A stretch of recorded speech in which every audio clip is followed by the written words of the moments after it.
Montreal Canadiens are proud to select Ivan Demidov.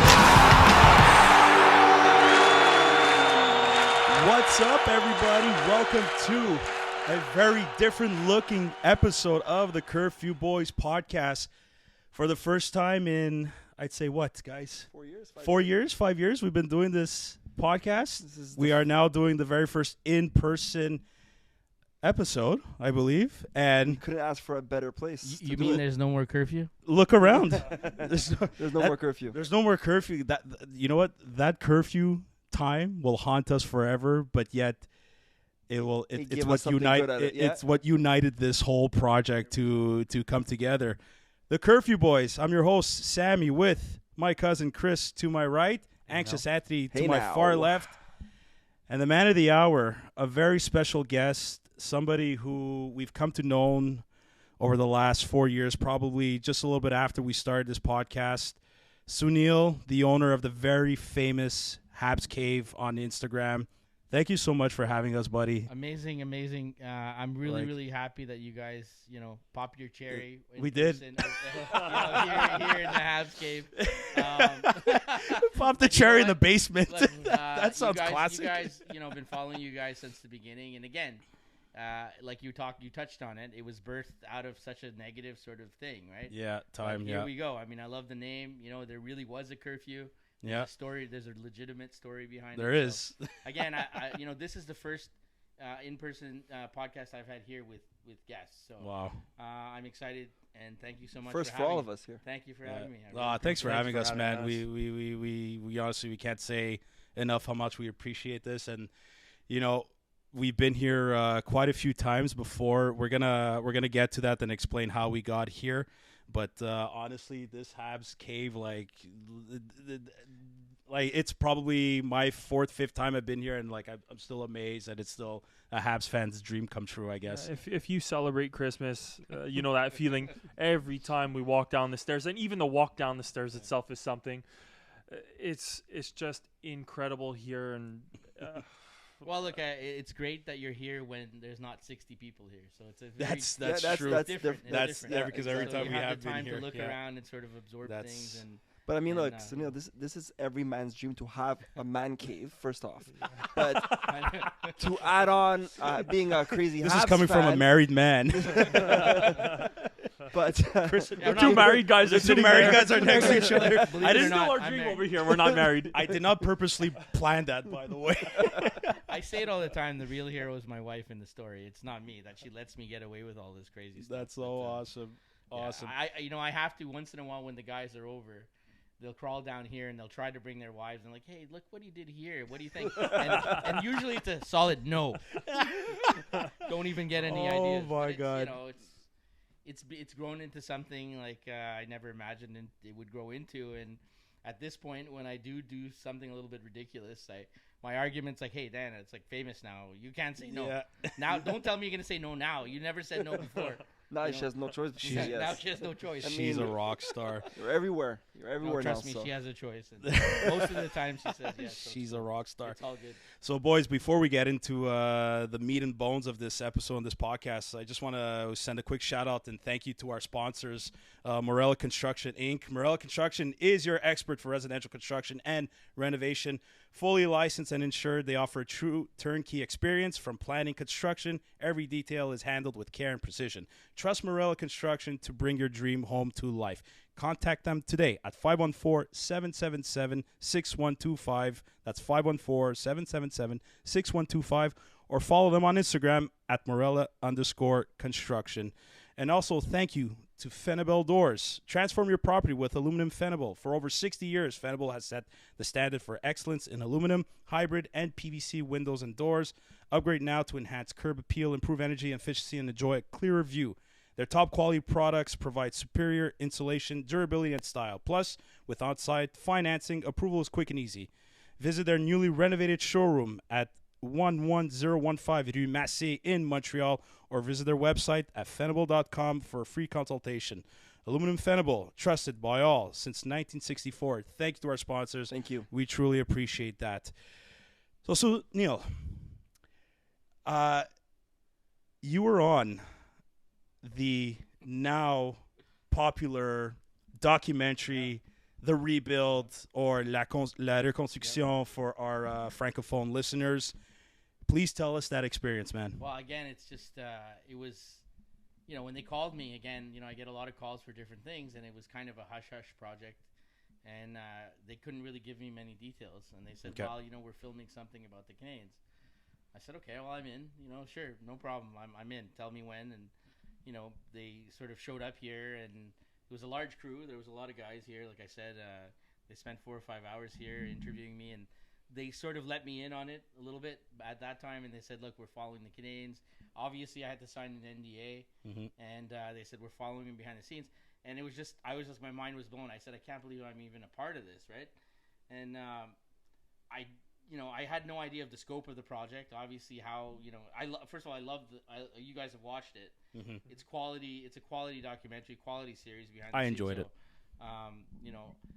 Being part of that is just mind-blowing. First of all, as a fan, it's the ultimate sort of compliment for me to be associated with anything with the Canadiens, obviously. Absolutely. So, Absolutely. To put me in there with everybody and all the guys, I was just honored. And it's, again, just blew my mind that they thought of me. Again, through social media, it's amazing how, we only know each other because of social media. So that's it. It's the Habs community that brought us together. So the reach is phenomenal. And again, they shot it in October. They were here in the basement for 4 or 5 hours. And then, as the season went along, they decided to film me during games, the whole process, what I do when I get there, what I eat. They follow me the whole thing. What you eat. What do I eat? They're following you to the bathroom like, guys, can I please take a minute? It was really it was, they got in behind the scenes, man. And, and they interviewed me after every intermission. They had cameras set up at my seats. People around me were like, what the heck's going on, and I couldn't really say anything. We couldn't say anything. I couldn't say, I would bring a friend with me, and there's a camera in front of me, and they have me mic'd. I couldn't tell the friend what's going on. Yeah. They sign this NDA. They made people sign waivers. Right. But they wouldn't give them all the details, and nor could I. I'm just just go along with it, bud. So. But yeah, they followed me all the way to the car, all the way to the parking lot. How I got in, how I get out, and I was just excited to be part of it.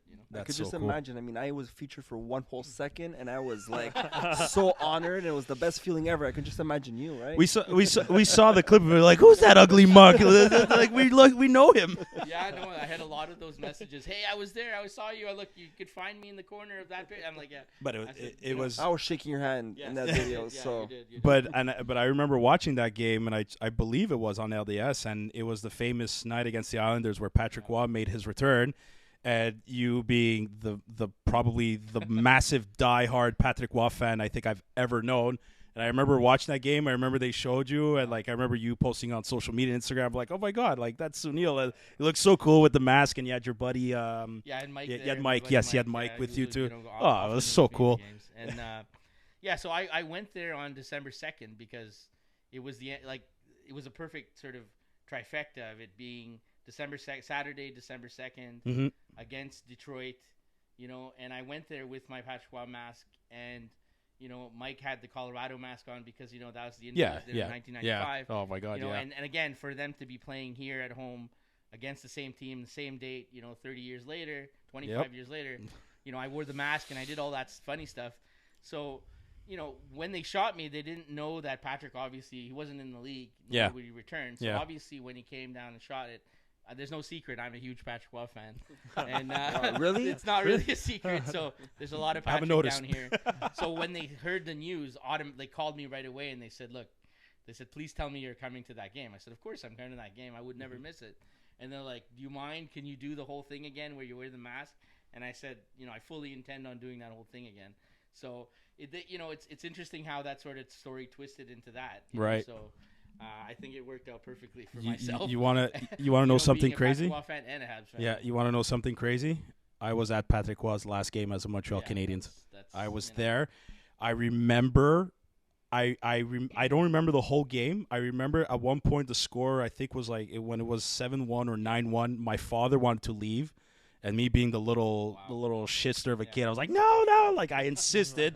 My father was like, sure. And I remember I was sitting behind the Detroit's net in the second period when Patrick Waugh did the famous when he did that, and I remember seeing that. I Wow. really do.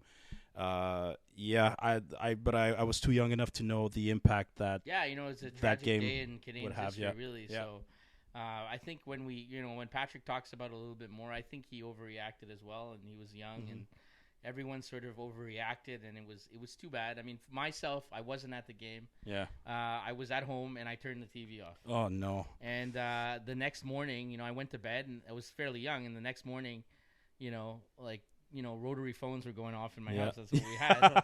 And they're like, Amazing. they're like, what? Can you believe what happened? I said, what are you talking about? I had no idea. So it was devastating to know what had happened. But Yeah. then it all unfolded rather quickly. And, I knew the Habs would be cursed after that. I call it the curse, right? They have the curse of dark Bambino, days. That was the it downfall of the Habs, right? The Red Sox had the curse of the Bambino. So we had the curse of Patrick Roy, and I still think we're kind of living that a bit too. So, I'm curious to get your opinion on that. We're talking about different marketing, the rebuild, but especially about the curse. This is years ago now, but when the Habs made the playoffs and Mario Tremblay made that commercial with Patrick Roy, I don't know. Oh my what it God, I was, forgot about but that. it felt like the curse was uplifted in a certain sense. I'm still curious to know. Do you still feel that curse there? Well, you know what? I have a funny story about that commercial too. I because, completely forgot about that that was commercial. during- Oh my God. that was during COVID. They shot the commercial. I was contacted again by a production company, and and they said, we need to borrow some of your equipment. Would you lend us some of your memorabilia? We're staging a set for a commercial. It was Uber. They told me the company. Yeah. They said we need to set the stage, and we know that you have certain items. We'd love to have them in the background. I said, sure. I mean, I'd love to do that for you. They were going to pay me, and they said, well, can you send it to us? I said, well, that's out of the question. I said, I'm not going to send you my memorabilia. I'm not just going to send it to you and sort of hope that you guys take care of it and you guys ship it back to me. I said, that's ridiculous. I said, first of all, I said, who's in the commercial?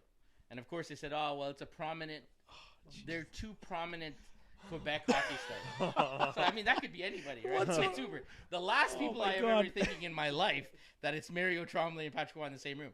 Never, ever crossed my mind. No way would it cross my mind. So, I was insistent. I said, look, I'm not going to do it. And I talked to some other people who also are collectors. They're like, Sunil, you can't do that. Like, the stuff, it's worth something. So I said, look, I'll be there. I'll drive to Quebec City, on my own dime. I will bring the stuff. I will set it up, and I'll just be a flyer on the wall. They got back to me. They said, it's a closed set because it's COVID.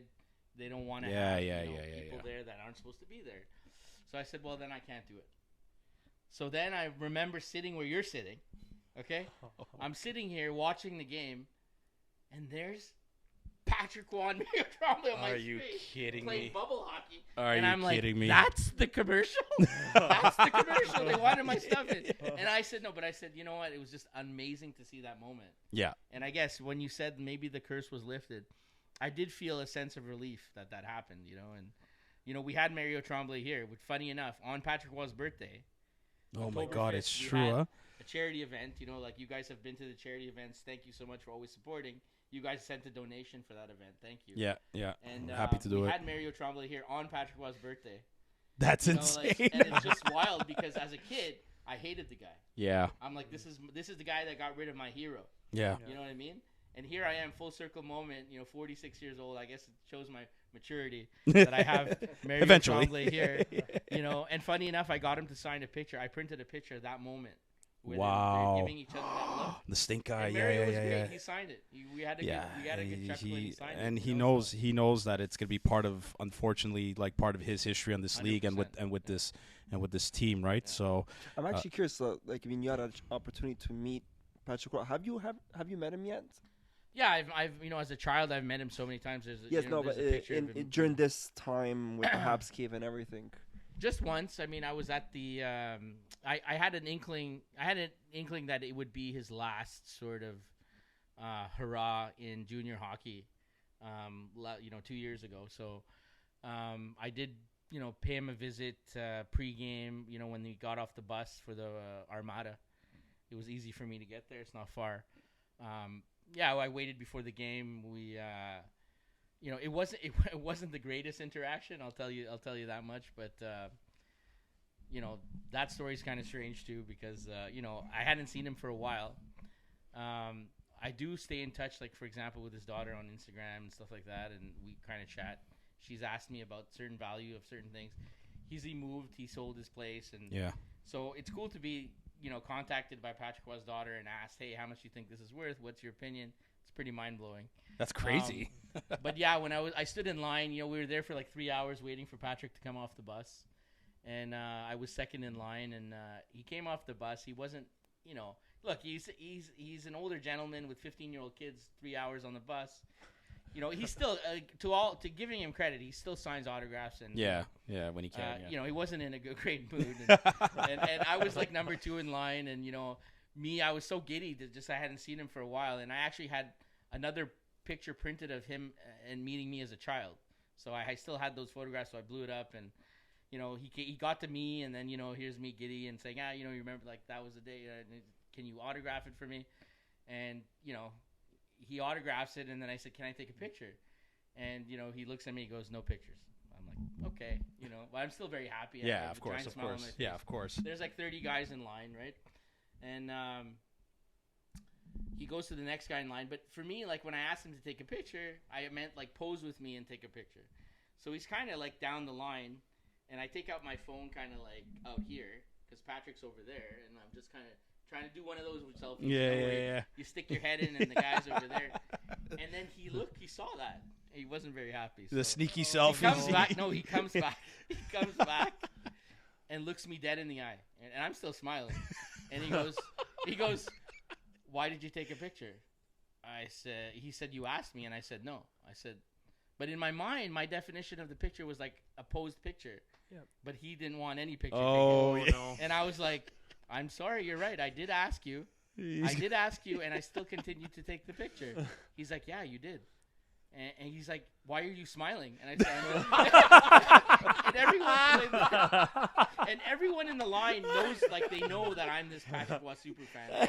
They all went quiet. And they're all stunned because they're like, oh my God, Patrick Roy's telling him, like, giving him the screws. That guy, out of all the people in the world to really give the screws to. Oh my God. I'm like, oh my gosh. I'm like, I'm dying. But I'm still smiling because I'm still laughing.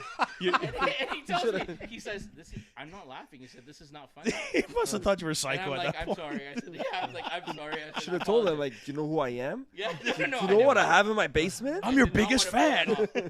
And so then after that, he burns the line because he's so mad. The 30 guys, he just burned the line. No. And they're all like, why did you do that? You pissed him off. Now you can check that on your list. I'm sorry. Did you piss off Patrick Roy? Yes. You know what, guys? It's part of the Patrick Roy, a little bit of the temper. You get a little bit of that passion and that flair. I gave you guys an experience right there. He is just so passionate, Oh, man. my God. I don't know if he knows how to turn it off. Question for you. Do you have that picture? I was still smiling because I was like, and everyone's talked to you the most he's ever talked to anybody. Like, that's what people are saying. Well, there you go. At least. So But do you have that picture anywhere still? I have it on my phone. Yeah, You should blow it up, put it here. If he ever comes to the cave, you can tell him that story to sign it. People in the line were like, really? This is the guy you decided to really, like, tell off? and so I was still kind of like, I felt bad. I'm like, but the most awkward part of it is I had tickets. I made sure I had the best tickets possible. Right behind the bench, his head is like, the glass is here, and his head is there the whole game. And I'm like, he's a very like, when it comes to signing items and this and that, he's signed, he has a contract with Arber Xhekaj, so he's very protective. But he still gives autographs and pictures. I've seen it, okay? And again, a lot of players don't do that, so all credit goes to him that he does it. Whether he's in a good mood or not, he still did it. Yeah.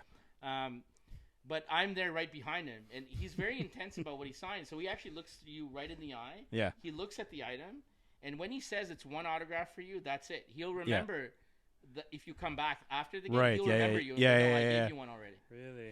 He's that intense, okay? And I'm not bullshitting. I mean, that's the real deal. Like, you can ask a lot of guys who have gotten autographs from him. He'll remember the item. He'll remember you, which is amazing. I think it's great. Yeah. And so I'm like staring at him the whole game, basically, and he's looked at me a few times. I felt bad, so I said, you know what? He wanted to grab you through the Through the I glass. basically messaged Dionne, his daughter, and I said, look, this is what happened during the game. What do you think? And she's like, oh, he's like, he's intense and he's a little older, he's with the kids. And I get all that stuff. Yeah. She's like, look, just apologize. So I said, okay, fine, I'll do it. So after the game, of course, they won 6-2, so he's in a great mood. But then there's like 500 people waiting for him at this little garage, right? And I said, look, I'm going to apologize. So I butt my way through all these people. I never do that. And I got right in front of him and I go, Patrick, I want to apologize for what I did earlier and to set you off, like at the beginning of the game. He looks at me, he goes, you know what, apology accepted. And there you go. and then Mike's behind me, hands me another thing, get him to sign this. I'm like, so I take out this thing, like it's like a Hall of Fame plaque, and I go, do you mind signing this? And he goes, you know what? You're pushing your luck. Pushing, yeah. But he says it's your lucky day, and he signed it for me. So, oh, wow. And again, good for him. And good for you. I think it's awesome ending to the story, but at the same time, it's the most interaction he had with anybody was with me. So I'm like, okay, that's cool. I'll take it. No kidding. But look, no I've kidding. had like 30 other interactions with Patrick. I used to go to the Forum games as a kid. It was a lot different where the players had no parking garage underneath the Montreal. Right. They had to cross Maisonneuve to get to an apartment building to get to their cars. Yes. There was that little brown door, and that was it for me. That was the game. Like, forget the game. I want to be at the door. So I met him like 30, 40 times after games, right? And amazing, incredible interactions with him. He was the superstar here. He was like our Michael Jordan, really. Yeah. And, so wow. To meet him That's many, really many good times comparison. as a child, I've never seen him. He's always been incredible with children, and and that's again, like, I get it how some guys are sort of like, are put off by adults, or like, because now it's such a big business, right? Reselling massive autographs and all it's that massive. Kind of stuff. Yeah. So people are sort of skeptical of who's asking for what, and I understand that. I will say this. I meet a lot of hockey players. I meet a lot of NHL players and Habs players. I will say that some of them really get it. They understand it, like the interaction. To me, it might be the only time you ever get to meet that person. Yeah. So if you're going to bother interacting, I mean, this is my opinion, or giving an autograph, just smile. I think it takes so much less energy to just smile and just sort of, have a great interaction. Because for that person, it might be the only time they ever meet you in their life. You know what I mean? So it's a big moment. Yeah, I mean, it's a great we're moment. fans, and we have a lot of respect, and we spend a lot of money to go watch these games and see these guys on TV for entertainment for whatever reason. So yes, that interaction means a lot for yeah, the that's young exactly kids that. today. It means something to us. It means a lot. It really does. I'm curious to know. I mean, we've obviously spoken about Patrick Roy, and I don't think there's any end. We can I can talk forever.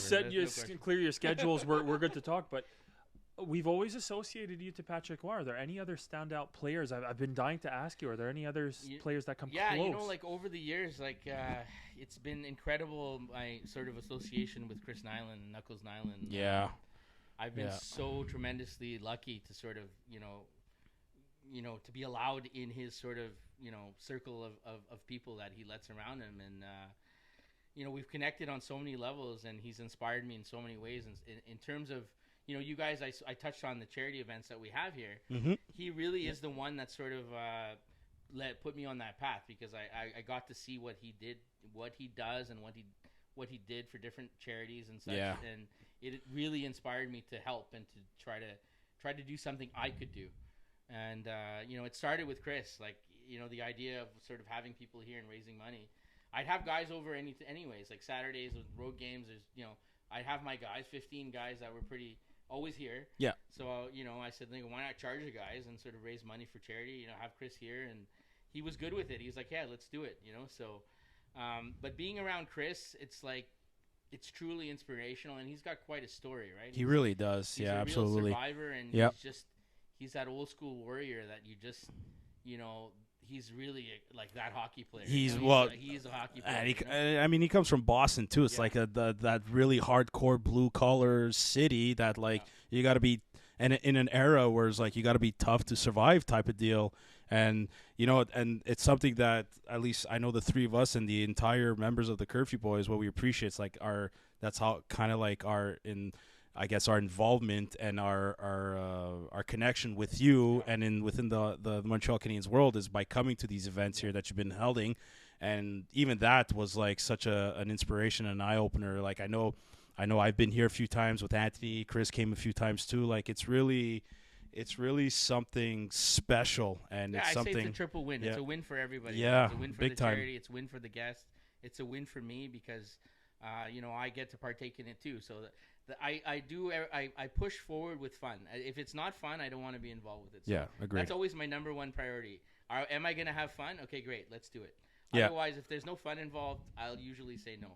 So it starts with that. It starts with passion and fun. That's it. And but again, with Chris, it's evolved into something a little bit different because we know a story about how he got TSN 690 sort of that separation kind of with happened. them, Yeah. and he started the podcast and everything, and that's really how it started with Chris and I. Is that he started posting on social media, and I was trying to just. I don't know who I was talking to. It wasn't Chris, but it ended up being Jamie, his wife. Right. And I was just sort of giving them pointers, saying, hey, you double posted this, or you did this. So we kind of built that relationship, but really I was talking to Jamie. Okay. And I met Chris at the Expos Fest Gala. I Yep. don't know if you guys have been to one, but Perry, Not yet. shout Not out yet. to Perry, Haven't, but Perry Giannis. I mean, it's incredible work that he does. Yeah. And, awesome. I Yeah, help raise money absolutely. for Perry as well. Good. So Chris was at the gala. I was there with my buddy Mike, and Mike said, hey, you talk to Chris anyways, go see him. And I was like, I don't know, just go up to Chris Nilan, right? I was at a table way in the back. Chris was at a table in the front with, the big wigs or whatever. And he said, just go talk to him. I said, okay, I'll go talk to him. Fine. He really egged me on. I said, okay, I'll go talk to him. So I walked up to the table. Chris was on the phone. There's like 12 people at the table. I go, hey, Chris, this is Sunny from HabsCave. He looks up at me. He goes, Sunny from HabsCave? He just hands me the phone. He said, here, talk to Jamie. I'm like, I don't know who Jamie is.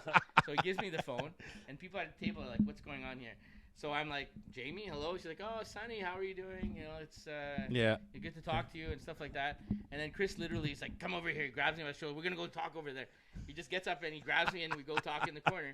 And he's like, we just have a chat. That's it. Yeah. And we start talking. And, I told Chris, I said, look, I have a platform that I've started to build and I'm getting some followers. I'm happy to help you and sort of give you a hand or whatever I can do to help with your podcast or whatever you guys are going to do. So it started like that. And, I haven't looked back yet. And I give Chris a hand. I do, I call them 1 minute hits. So when Chris is on there talking about something current for like a minute, that's me. I send him the topic and he sends me the video back and I edit it and then we put it on his. Oh, that's so social cool. media. So, That's so cool. Again, Yeah. 8-year-old me is always beside myself because For I sure. loved watching Chris play. I mean, he was the heart and soul guy of the team, right? Right. And after we had the first Liam event, Chris was gracious enough to invite me over for dinner. Nice. And, so I didn't know what it entailed. He just said, "Come over for dinner. I'm going to cook you dinner." So Okay. all the guys were like, "You have a date with Chris Nilan. Like, you're going on a date with Chris Nilan." And I'm like, "I guess." I don't think so. I'm like, guys, just shut up. You guys don't know what you're talking about, all right? And then I'm like, do I bring flowers? Do I bring pastries? Like, what do I do here? You know what I mean? I'm like, I don't flowers. know. What if I'm you showing did up at bring? Chris Nilan's house. What if you did bring Chris Nilan flowers? I don't know. So The I did, initial look he I would have did given the you. right things. Look, my wife's half Italian, half Greek. I brought bread and I brought pastries, right? That's what you do. Yeah. So I show up to Chris's house. Chris Bouquet has a of beautiful flowers. house, and he's got the windows open and there's a roaring fire going and Yeah. it's not like it's kind of dimly lit and Jamie's not in town. It really was a And, date then. Chris has his puppy Adele there. Like Yeah, he loves her like adorable, a child. adorable. And so I walk in. He's like, "Come in." I'm like, "Okay, I come in." And I see the fireplace, and Chris is wearing an apron, and he's making chicken parm. And I'm like, "It's the TV's on. It's dimly lit. There's a fire." I'm like, "I'm on a date with Chris Nilan," and I am freaking That is so out. I'm awesome. like, "This is insane." I'm like, "How did this happen to me?" Yeah. I mean, how did this happen to me? 8-year-old me is totally beside He's myself. losing it. It was No incredible. kidding. Chris cooked me dinner and we chatted and we watched the game. I mean, I was just totally lost for words. No kidding. Yeah, of course. I tried to keep my cool. Yeah. And I still there's that part of me, like I'm a young kid. All of this stuff is nostalgic. It keeps me young at heart. Oh, My wife that's will tell beautiful. you I'm 12 years old, and being around Chris, and because I'm around Chris, I get to meet some other guys. Chris can see it. He has to tell me once in a while. Okay, Sunil, enough now. Really? Yeah, he'll have to tell me. So he, 'Cause I will. so he fathers you a little It bit, like, hey. starts to come out of the bottle, you know. He's like, no, okay, Sunil, enough now. You know what I mean? So I got to keep my cool. It's hard. It's exciting. No kidding. Yeah, of When you course. have a lot of I'm a when you huge have a lot Habs of fan. when you have a lot of passion for something, of That's course it, the you inner know? kid comes out of you. Absolutely. Look, us when we came here for the first time, I had to keep my cool too. We both did. Yeah, like, we see Nilan. I'm like, oh my God, he's He's here. just not, and we're seeing It's his like- basement. Like it's normal to He's have got the that Boston passion. accent going Yeah, in real exactly. life. So- It's absolutely. There are a few things that come out of that story, but the first off, you said he's making chicken parm. The only way that he's making that is he's beating down 100%. on that chicken with his bare fist. No, 100%. but the other thing, I found it so funny, and it resonated especially at the golf tournament. Yeah. The Yeah. golf tournament. That was how so your awesome. friend Mike was saying, just go up to him.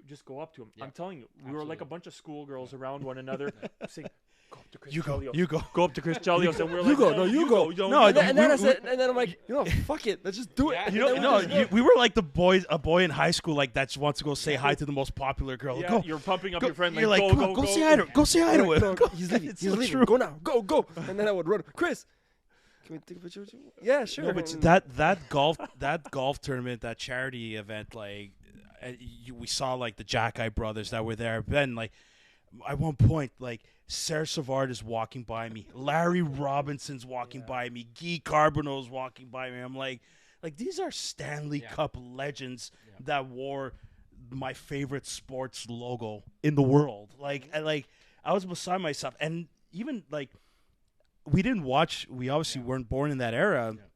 And we didn't get to watch them, but like they have such a long. They have an aura. They have a lifelong legacy. Yeah. You've heard the stories. You still hear the stories from like my father, your dad, probably your. You know what I mean? Chris Chelios, like the guy looks like he could still play. Yeah. Like Yeah, he's insane. He's definitely a Greek god. No Yeah, question. But that's so true. Yeah. But that's the thing, like you're talking about aura, and you're saying look Yeah. around. This is what it's nostalgia. Yeah. It makes me feel young. But when those players, as you're describing, when those players were walking by, like I'm a big guy. Yeah. But even where I'm standing, it felt like whoa, Yeah. like whoa, these That- they're giants. That's an among men. interesting comment Yeah. because it's funny because, you know, I get this. I've gotten to see Chris with his teammates, you know, from the past, and Chris is kind of the smaller guy out of all of them, you know. Yeah. And It's Chris true, was huh? the one who defended all of those And guys, he- you know. yeah, and he- Crazy yeah, to he- It's think. amazing because really they kind of tower like they're taller than And Chris and they look bigger than Chris. he took on But Chris bigger defended guys. all huh? of their Oh, yeah. all of those guys. Oh you know? yeah. And it's amazing the love I see with Chris, like getting to walk around. I mean, there's a true love affair with Chris Nilan and the fans, because he was a heart and soul guy. I mean, they knew what he did every day in day out. He put his life on the line for the team and for the city. Really, And the at the end of fans the know day. it and appreciate Yes, it. absolutely. And I, you know, not all the stuff is recorded. So what's inspirational is, you know, someone could walk up to Chris and say, "Chris, I love you so much, and you're amazing." You know, and maybe Chris doesn't have a pen, or maybe we don't have anything. Mhm. He will like, Sunil, take this guy's address. You know, take his address. Wow. And Chris will send him a signed autograph picture. Like, who does that? Nobody does that. That's right? so awesome. It's unreal. He's, like he's he'll- awesome. And he'll go to hospitals. He'll do, but again, it's not all recorded.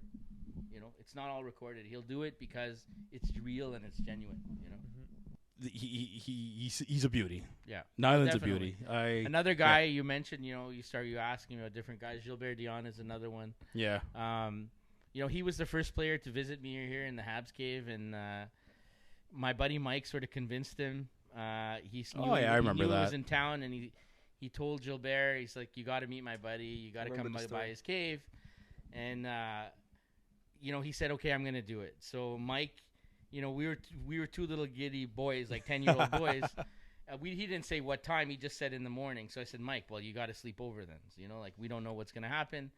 We like prepared trays of food, and we were ready to go. Like as soon as he would send that text that he's coming, we were like ready to go. So we got up super early in the morning, and we just waited. And then we got that text, and like bam, then we set up all the food. Like we had a whole bunch of stuff set up for Gilbert, and he was supposed to be a 10-minute drive by and just say, you know. Mm-hmm. And he came in, and he was very gracious, and he signed a bunch of stuff, and you know, he ended up staying for 3 hours. Wow. So yeah, that's awesome. We, you know, just story after story, and we just kind of hung out with the guy. And wow, what a he's a real one. He's one Yeah. of the real ones who understands what it was, what it's meant to be, what it's meant to be a Montreal Canadiens player, and he understands what that means to people and fans. So he, now the wall is kind of full. Like when, we have the players sign the wall when they leave. Yeah. But he was the first guy at the top to come here and sign the wall. And after that, we developed a connection as well, and he's helped me bring some players over too. That's awesome. Yeah, because now it's like it's not so much about stuff anymore. Mm-hmm. Like I just kind of want to have experiences now. So, yeah, of course. Like memorabilia, you can ask me like, hey, what are you missing? What are you hunting for? Yeah, there are a few little things here and there that I'm. Actually, that was like one of my questions. It was actually one of my future questions. Is there something like you're really aiming for that you want to get in here? here? Not so much. I mean, okay. I've had sort of my list, and it's kind of fulfilled. Yeah. So I just look at having experiences, and I love bringing my friends on board and as many people as I can to have that experience with me at the same time. Absolutely. So we've been able to have like now about almost 20 alumni players. That's come amazing. Here. You also have no more Jip Rock left. Yeah, so like there's always the ceiling. You're gonna have to start a new wall, or like you said, the ceiling. Talking about experience, this is an unfair question. It's a really tough one, but you've evidently had several experiences here and different charity events. Has there been one standout or one or two standouts more than others? Not necessarily, but again, just like having everyone sort of pull together. I love like the events are I invite people to also network. I'm happy that you guys connect with different people. You met different people. Yeah, we did. I'm always trying to get the Habs community too to meet. I strategically invite certain people because I know there's going to be some connections made, and I love seeing that part. And again, it just makes me happy that I can use this space for something positive. Absolutely. What I mean? So at the end of the day, that's really what my takeaway is. Like, wow, I can't believe we've raised, in the last 4 years, and I calculated it's almost close to $80,000. Nice. That's so awesome. In the Nice. events Way to that go. we've done in Let's 4 go. years. I never imagined that. You know what I mean? So that's really brings a lot of joy to me, and I'm happy to sort of contribute the way I can. So. Yeah. Well, you're definitely doing your part. My God. But it's not just me; it's everyone here. It's not like absolutely. I didn't. It's not the 80,000 coming out of my pocket. It's everybody, all the Habs, all the community that comes contributions. here, Yeah. and and is contributing to the cause. So Yeah, but you got to take credit that You're you're the bringing pillar us all who together, allows- right? yeah, Like again, you're like the heart and soul here to bring everybody Hey, together. if it which wasn't is- for you, I if it wouldn't. wasn't for you, none of this, Yeah, if I can be again like that flashpoint, I'm happy to be that spark that sort of brings the guys together. And people ask me all the time, like, okay, like, yeah, I mean, that it was crazy that I hate the humble brag when they inducted me into the Habs Hall of Fame as the first. Yeah, I remember that. That was insane. Yeah. That day was insane. It was during COVID. Like I could talk about that day, and that's just again insane. It's an episode on its own. That's just insane.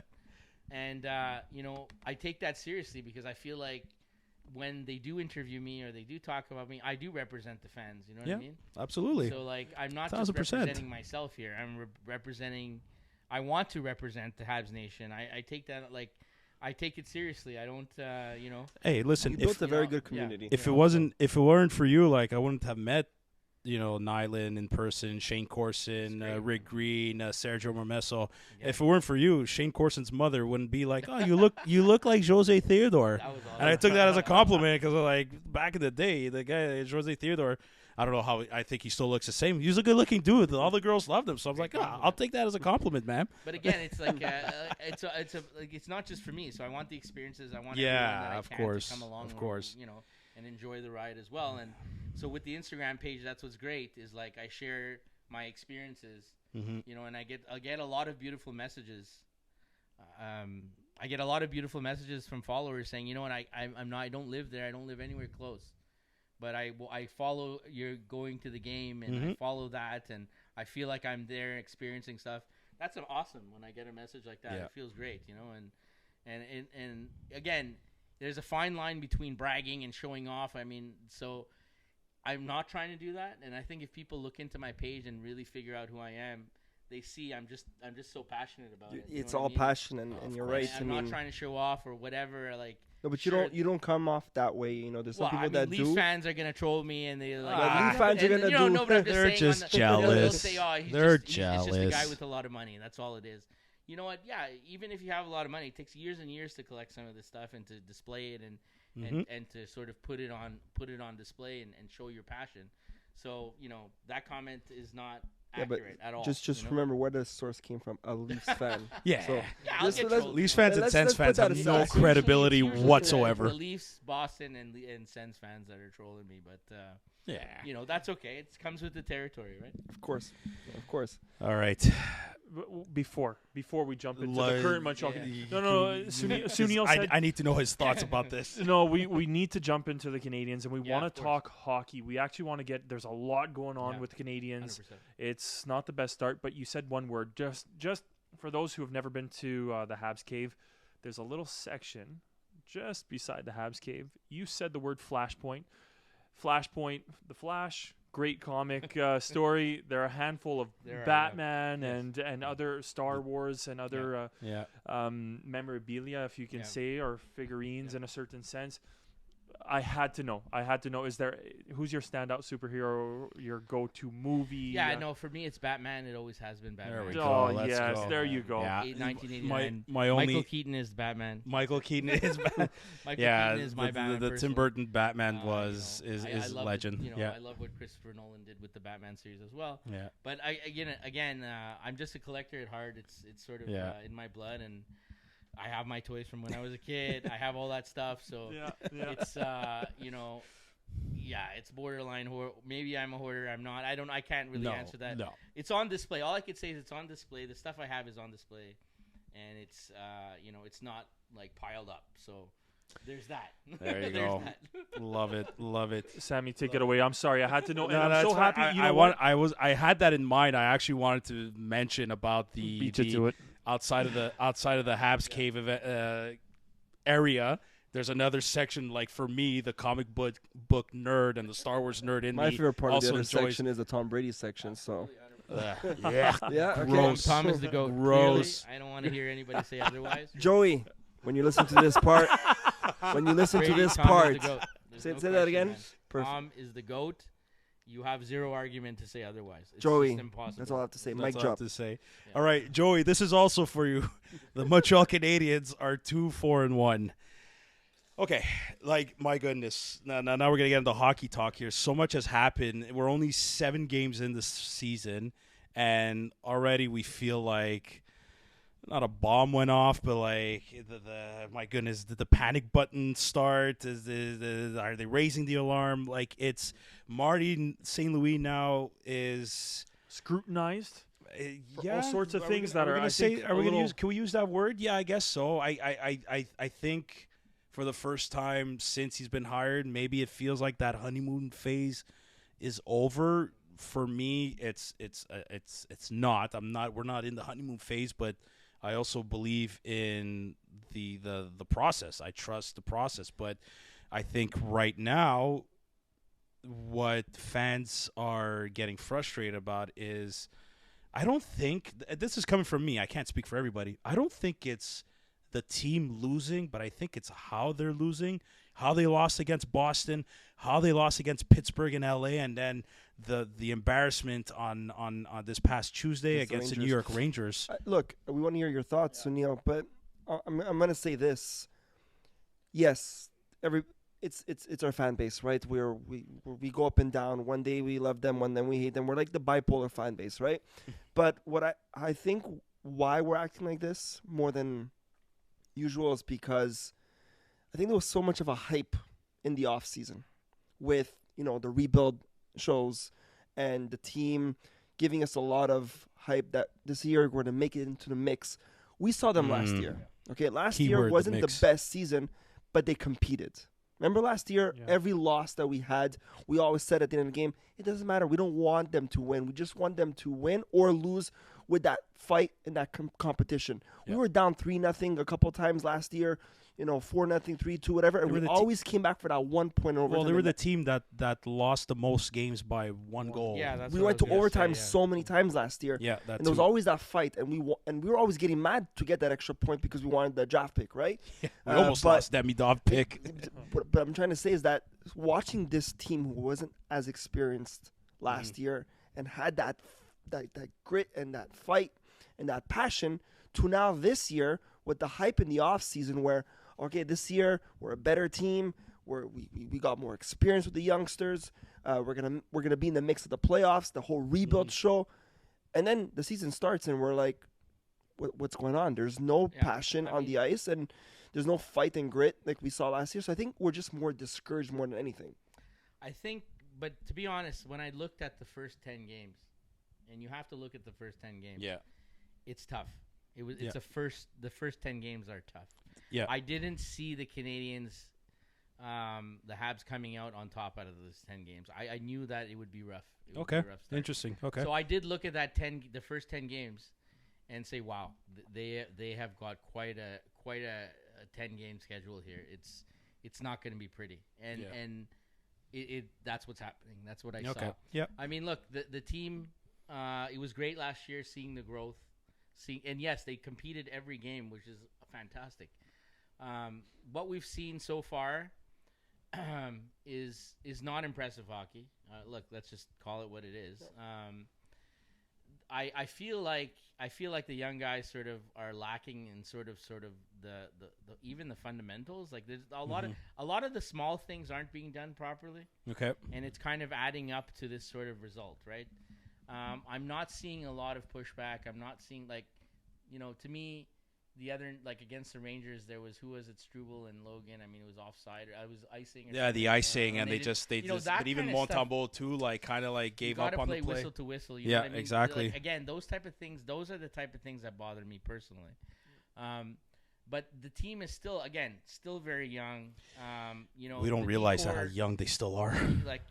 We had Struble playing with Logan. I mean, it's tough. You got to have a veteran guy surrounding each one of these guys. Agreed. And we just don't have that. So we're just gonna have to settle with sort of watching this growth. And it's growth is not always easy, but I am disappointed because. Oh, you want to get on that? Yeah, I am disappointed because. Again, the build-up, like you said, the hype, the build-up, the show, we did have higher expectations. I did have higher expectations. But again, it's still so early, and I knew looking at that first 10 games, I really predicted this scenario. Unfortunately, I said it's going to be rough. I don't see them coming out on top of these first 10 games.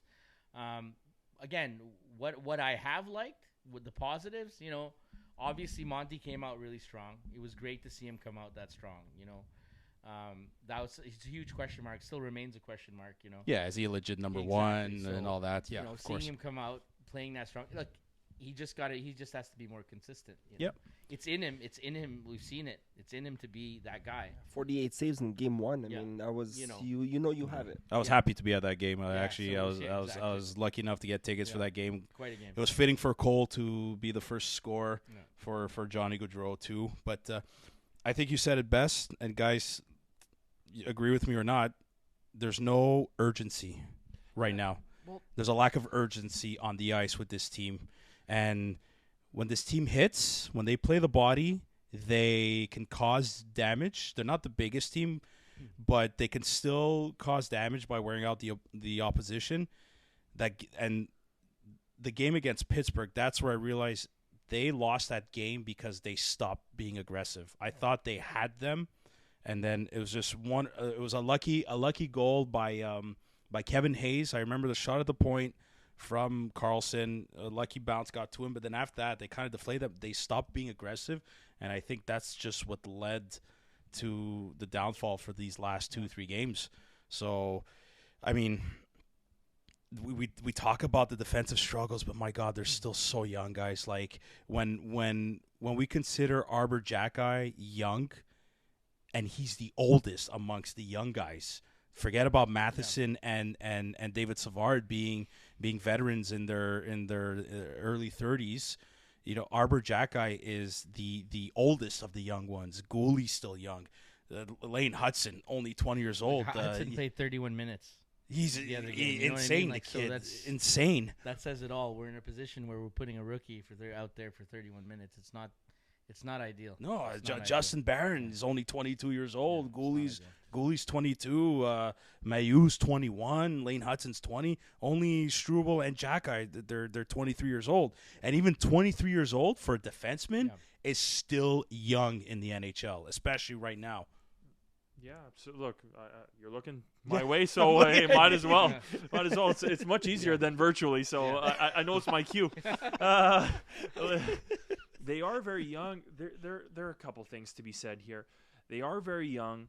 We talked about in the post-game episode, we talked about playing to the whistle, but that's a hard lesson, but that's a very quick lesson to be made across the board. So that's something that I don't think we're going to see another time for the rest of the season, and for the rest of the seasons. Oh, that's never going to happen again. Yeah. Marty will not allow it. So you have to, and you have to dissect the fact that, there was a lot of hype that came this summer, but read the fine print. And I know as fans, one of the things that we like to talk about and that we like to bring to our show is we're optimistic fans, but we're also realists. And in that sense, if you read that fine print of all the hype that was discussed over the summer, Demi Dov coming in, Lane Hutson's coming up and about, Patrick Laine, the trade for Patrick Laine. Well, I don't want to necessarily say Patrick Laine, because where I'm going with the point is that everybody, all the analysts, all the experts, the fans, the people that are within the organization. I mean, we saw Jeff Gorton and Kent Hughes talking, but it's always been the next 2 to 3 to 4 years.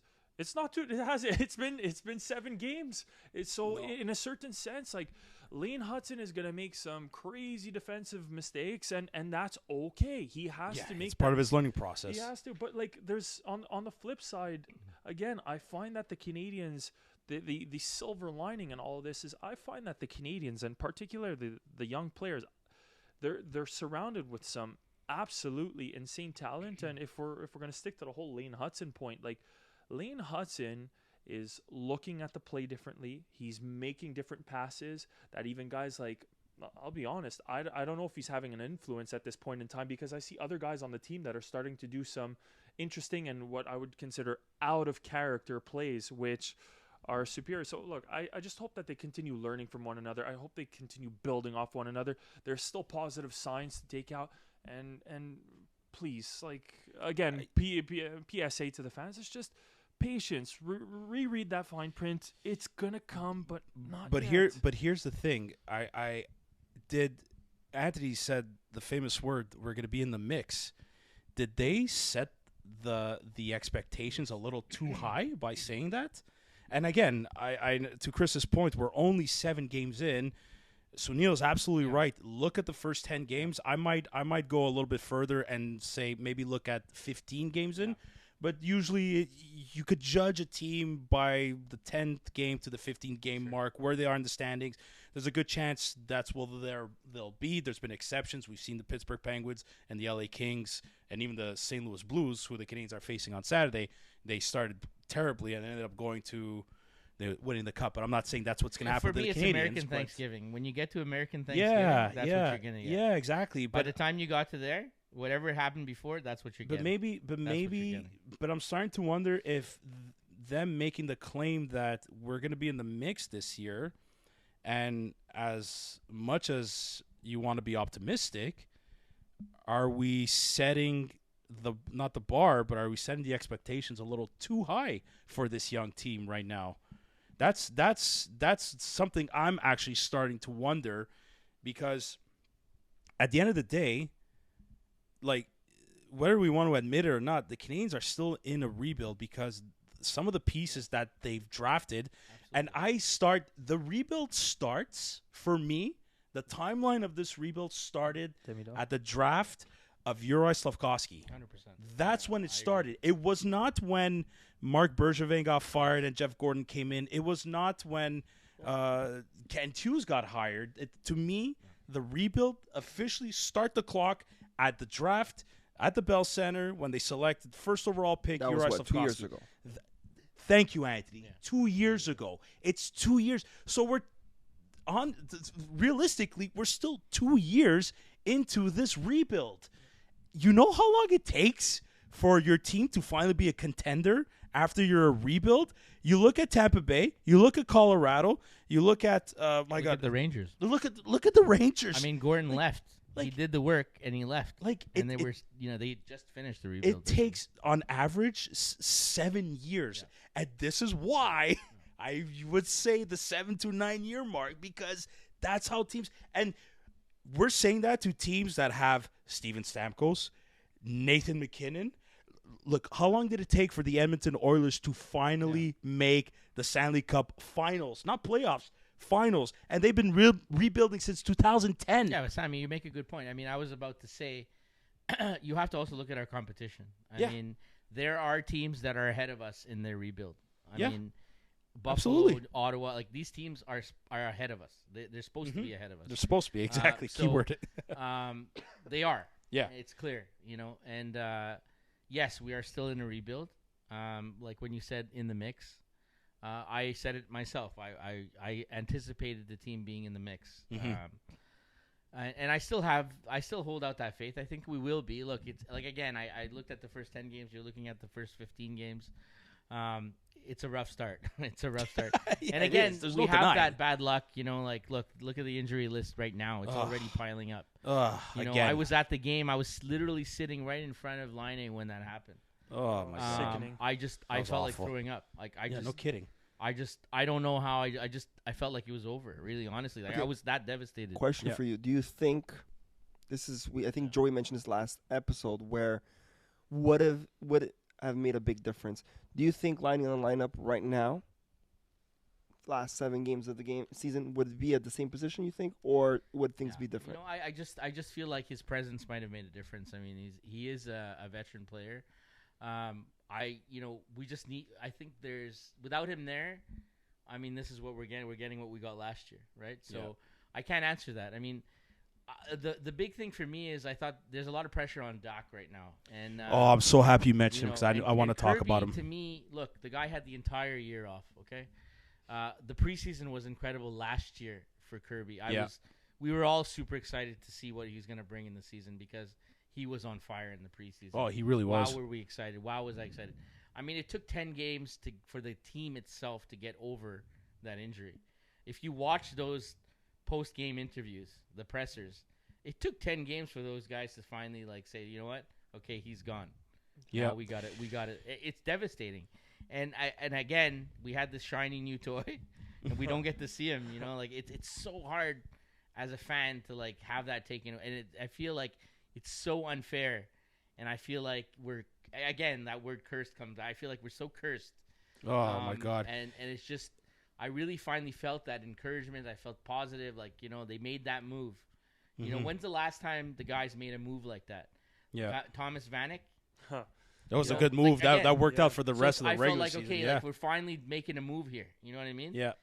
We went out, we made the move. Yeah. You know, they're doing something. You know what I mean? Not a fourth liner. They're actually doing something.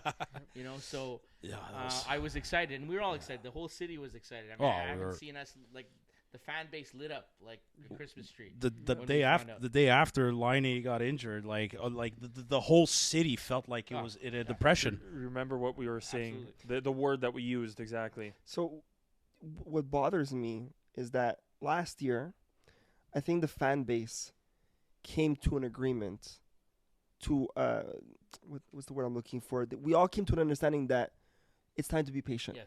Because before last year, we had still fans saying, "Oh, this is the year. When is it going to be?" We were trying to rush the process, right? Like with Bergevin and everybody else. I think last year we all said in the episodes, we heard it in our fans' comments. Mm-hmm. We're all ready to be patient and wait these next couple of years. We knew we weren't going to win last year. We're not going to win this year, and we're not going to win the next 2-3 years. We all had that understanding. Yeah. And I think where they screwed up was the hype they gave us in the off season this year, where they kind of fast forward this rebuild with the episodes, with Patrick Laine coming in the mix. I think that's where they screwed up, because last year no one expected us to win in the next 2-3 years. But I was, if you don't mind. Yeah, I think I know where you're going to go with this. I have to challenge you on that, because there has to be progression for us to eventually get there. There has to be progression. Yes, and we're not seeing what would progression be? If we lost that many games by 1 goal, let's say last year, then rightfully so, they have to be in the mix. They have to, we all have jobs that we do day in, day out, and when we get to our performance evaluation at the end of the year, have we performed better? And they have to, and that's why I say I don't think it's unfair that management and the Montreal Canadiens organization actually outright stated we'd like to be in the mix, because again, rightfully so. Yeah, we were seemingly far out, but then again, were we that far out with all those one goal game We were losses? still in the mix in April. In March last year. Yeah. We were 5 points away from the wild card spot. But right now, But when I measured my expectations, I got asked, a few times, what do you expect from this team? I wanted 40 wins. That's what I was looking for. Okay. I said if these guys can win 40 games, I had I'm 500. happy. I had 500 in mind as well. So I said if they can win 40, I'm happy. I think that's great progress. Yes, I agree. And so again, it's only been 7 games. They have a lot more hockey to play. The 38 more wins you need. That's it. So, that's good. That's the math. I mean, again, my target Anthony, you're is fast the at 40 math. wins. If they can get to the 40 That- wins, I'm to on me, the same page as you. I think that's great progress. So, of course, I'm an optimistic fan, and like I said, we got a new toy, and I was really excited. The shiny new toy. I'm like, we're gonna be in the mix. That famous those lines. Like. How many times have I said it this summer? We're gonna be in the mix. We're gonna be in the mix. And you know what? It's still too early, but I just don't want to see the injuries keep piling up. No, I I'm don't done. know how you prevent it. Caden Gooley worries me, man. It's bad luck, Gooley and him being prone to injury really worries me, because out of all the defensemen, he was our best defenseman. He really, really, really was. And to see him go down like that, I really think it hurts the team too. Yeah. Anthony, can you just press the record button, the red button? That's perfect. Yeah, with Gooley, when they gave him the contract, the question mark was his health. Like, can he stay healthy? Yeah. Because he did have, again, the track record of being injured. Same thing with Doc. It's an unknown, I got to talk about him. I really have to. But I just feel like we just got to be patient with Doc, because, again, he did not play an entire year. Yeah. You know what I mean? Yeah, no, I totally agree. You know what I actually think hurts Doc besides his injury? I think not having a Sean Monahan. So there's I think there's a big gap there. because I really think if you look at Doc's first year with the Canadiens, he had Sean Monahan as a mentor, and let's not forget, Sean Monahan was a centerman for Kirby Doc, and recently, the big question mark has been coming up that right now is Kirby Doc maybe an actual centerman? To me, I that was a legit question even when he got here, because his lack of ability of winning faceoffs. The Canadiens right now, they're one of the bottom teams on the faceoff percentage, and that's what's hurting them too. A lot of times they're getting these goals scored on them because they can't win faceoffs, and it's not just Kirby Doc. It's Suzuki too, Jake Evans. Some games he'll have a great one.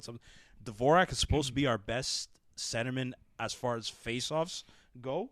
And unfortunately for Dvorak, I'm going to stake with he is our best face-off man for now. And even him, he lost quite a few of them that led to goals. Yeah. So that's a big issue for the Canadiens right now too. There's so many when you talk about that, Sammy, you're talking about for face-offs. We're taking aspects of the game that we're looking at here. I'm looking at that. Whistle to whistle. There's a lot of small things that aren't being done right, really. So it adds up to these losses. We're getting outshot. Yeah, and it's just, big time.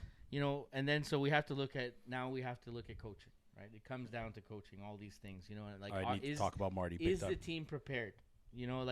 And in the past, I felt like they were never prepared for the first period. You know what I mean? In the past, Okay. And oftentimes we'd lose the game in the first because we'd allow, and that's sort of coming back. Now I'm seeing that sort of trend coming back right now, and I just, when you mention face-offs, and I just feel like, where are the specialists? Why can't we bring back a guy and just work on face? Why don't we have a face-off specialist? Yannick Perreault or Guy Carbonneau? I don't care who it is. One of the two. Once we had Manny Malhotra come out here and teach these kids how to do face-offs. Isn't he coaching? Yeah. So I'm like, why can't we do that? Just have a guy in here, just work on face-offs. Totally agree. Have defensive specialists with these kids. I mean, we're the Montreal Canadiens. We can get anybody we want here to come and coach. Yep. like bring it on. Bring on the guys. Like coach these guys. You know, I really feel I like totally agree with there's that. a lot of small things that are fundamentals. Yep. And I see a lot of individual play out there. Honestly, there's a lot of individual play out there. Yeah. And they're individually very talented kids. That's why we're so excited. But are they playing as a team? Absolutely. Well, that raises Absolutely the question too. Is like, are they overthinking? Sometimes I wonder if they're overthinking and they're trying to make. Are they trying to make the perfect play a little bit too much? Like I think they got to simplify their game a They are little bit more. overthinking. You can see it on the ice. They're trying to find that perfect play, and I get it. You know, you're trying to try to avoid those mistakes. But they're young. This is the time to experiment. And how many times do I keep saying that?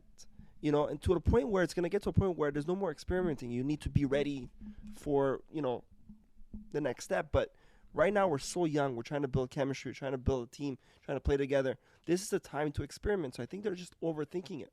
You're right, Sam. I see it on the ice. They're just overthinking it. Yeah, like I said, they're all very talented. So they're all trying to make this great play, you know. So Yeah, I mean, and I don't necessarily want to just lean on this, but I think it's just been multiple elements that have contributed to make the perfect storm in a certain sense. We now know that Juraj Slafkovsky is out for a week. How long did he have? Potentially, he might have. I thought he was more of a perimeter player in comparison to what we saw him do over the course of the summer in the World Championship. The last 20 games of the last season. Like he's so unslaff-like, if you may allow that expression. Yeah. That's one. Kirby Dach not only coming back from a major knee injury, and is probably just getting his footing and getting used to his touches on the puck. You took his bet. Like, we got robbed of having Patrick Laine, who would have been a guy that would have made so much more space for him. And instead, no offense, that's a offense great to point. him. That's no a great offense point. to Yoel Armia, but Yoel Armia right now is a third or fourth line penalty kill specialist. Yep. And he's doing his job. But should he have his place on the second line? No offense to him. No, and that it puts that much more pressure on a guy like Dach when he's, I don't want to say carrying, but in a certain sense, more of an individualistic play when he's carrying it in and he has. You know, positive has been. Let's mention something positive. Gallagher has been great. Yes. Let's talk about Gallagher. Joey. Hold on. Joey, did you hear that? Gally has been fantastic, and I love seeing it. You know, Yeah.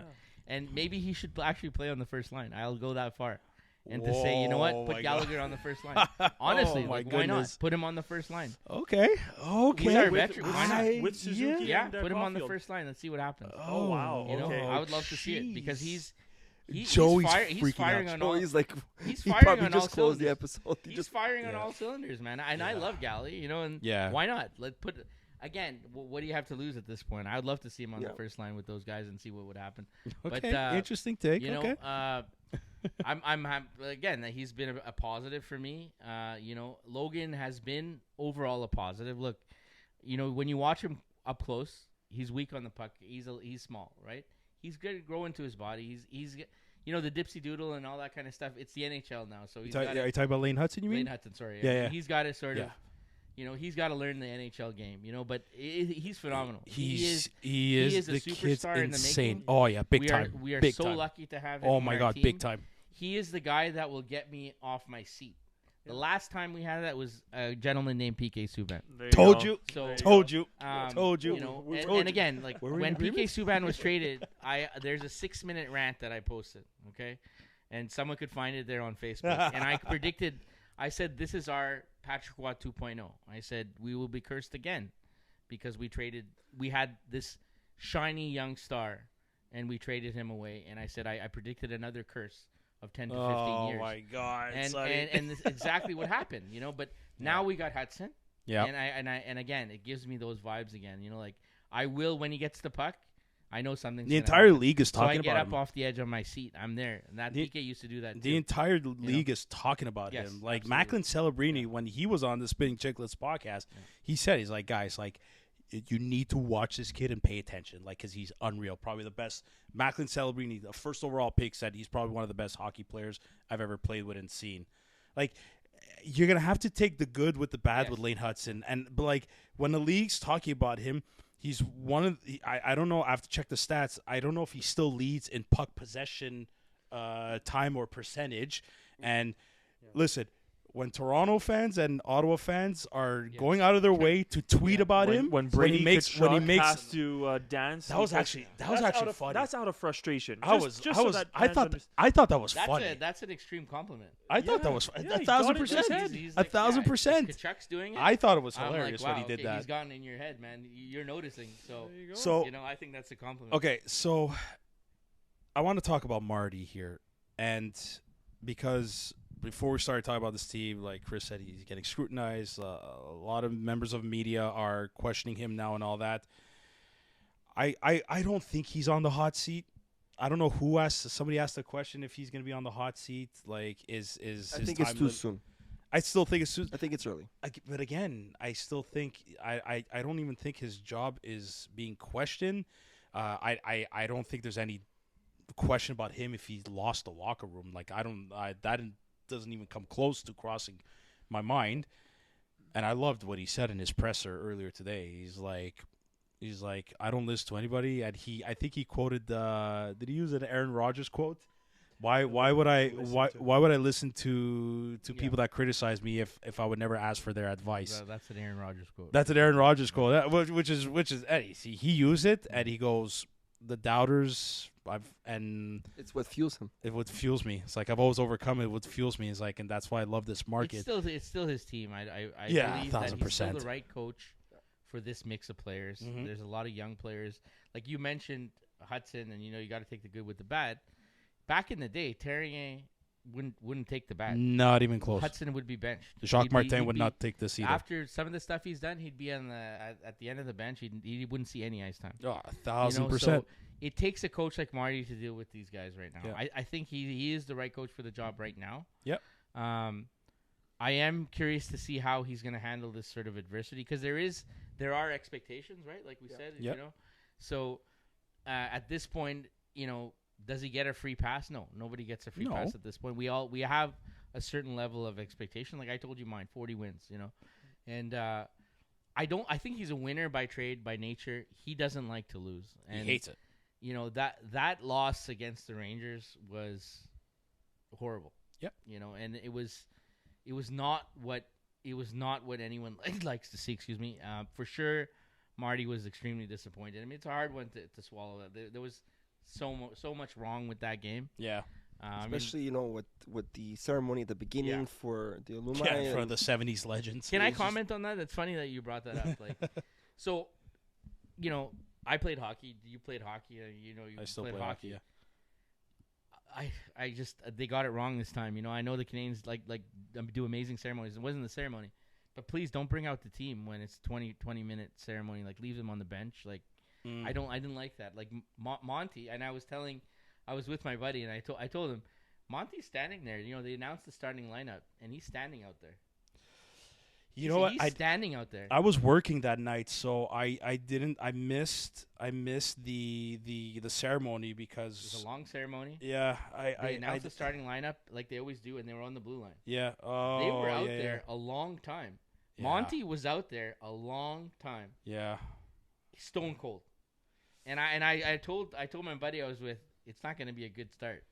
Wow. And they scored on their first shot. Yeah. You know what I mean? Yeah. Like again, Oh my I'm God. just 4 goals saying, and That's 9 a shots. I really wish that wouldn't have happened. Yeah. No, You know what I mean? I Like, hear you. That's a good so, point. That's a really good point. And that was unfortunate because like I predicted it would be a rough start for the guys because I said this ceremony is really long. Oh my God. And I said wow. these guys are cold. Yeah. The Rangers came out later on. And it's the And I Rangers. said, It's these the guys are Rangers stone too, though. cold. Monty, I was a goalie. I said he is all the sweat. You need that. You need Yeah. that heat. Yeah. But yeah. it's He crazy was how. cold.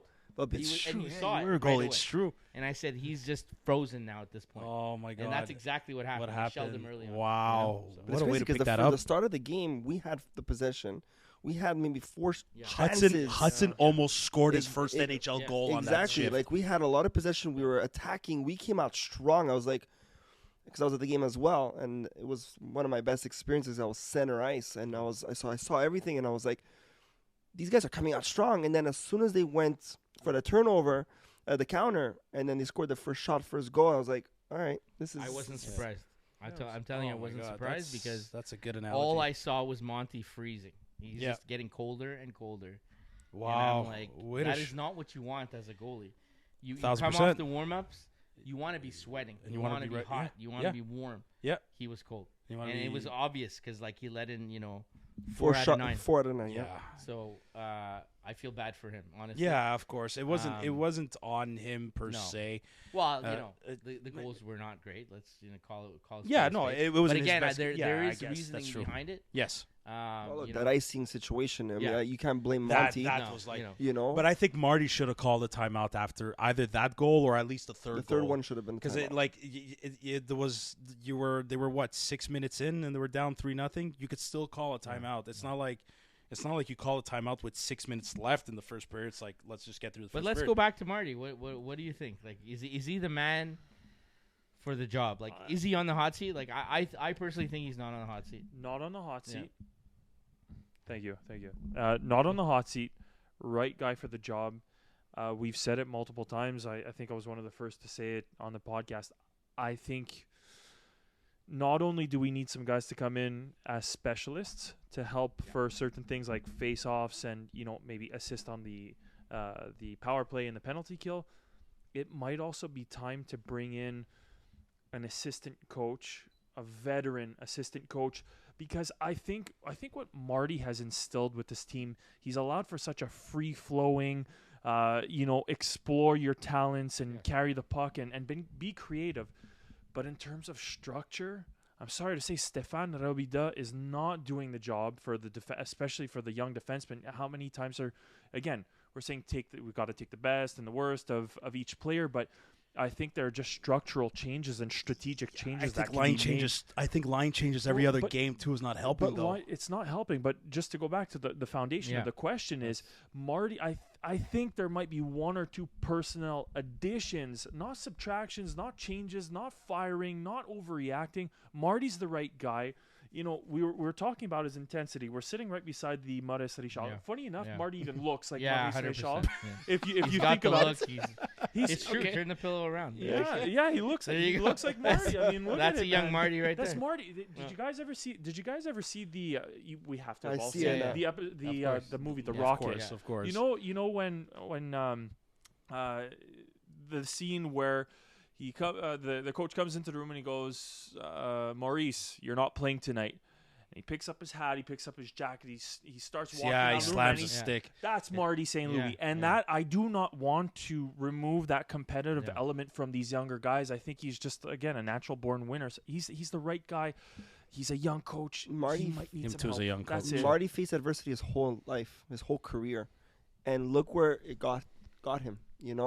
And he proved everybody wrong when he was, with the Rangers, not the Rangers, Tampa Bay, and yeah, sorry, got distracted, but he proved a lot of fans and everybody in this hockey world wrong. So I think this is you can't ask for anybody better at this moment for this team, for these young guys, and where they are at in this at this part of the season. We need a guy like Marty to step up and show these guys how to face adversity, how to face the market, how to face all this criticism. I think Marty's the right guy. I don't think it's ready. It's not time to throw in the towel. No. Not even close. We No, haven't, he's far we from haven't it. even started. I mean, look, when he was hired, I wasn't a fan of the hiring Mhm. because, again, I always talk about the Montreal Canadiens history, and I feel like they are the greatest hockey organization out there. I hate saying the Yankees. I think we're even better than the Yankees. You know what? They're in the finals tonight, I huh? want the I guess. best of every. Like, I want the best of like the guy handing out the popcorn. I want the best popcorn guy. I want the best Yeah. doctors. I want the best trainers. Like, we are the Montreal Canadiens. I want the best of every position. Yeah. Because we are the Montreal Canadiens. We should have the best of everything. And I was taken aback. Like, again, he goes from Bantam to the NHL. It's quite an adjustment. For me, of course, I'm biased. I wanted Patrick to be hired. Yeah. And the reason why I wanted Patrick to be hired was because I felt like he put in the time, he put in the years, Mhm. and learned the coaching position, Yeah. and he proved that he can work with young people. Yep. There's no question that he can work with young Yep. people.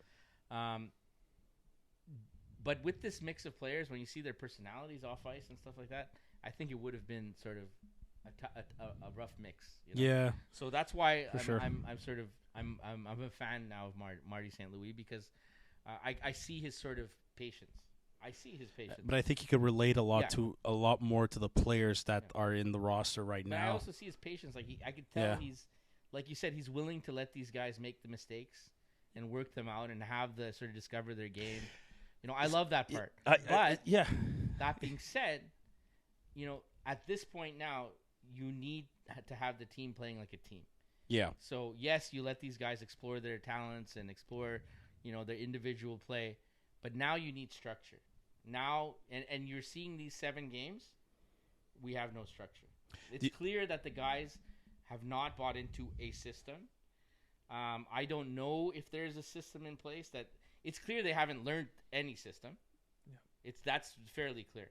So now at this point comes the coach's experience. Now that comes into play. Right. So now we're talking about NHL hockey. Yeah. So now we need a coach that understands systems, that's willing to teach systems. I heard about the practice today. They were doing a lot of fundamental stuff. Yeah, a lot of man on man. Yeah. 7-second burst of the same play, repetitious. So now they're working on the smaller things.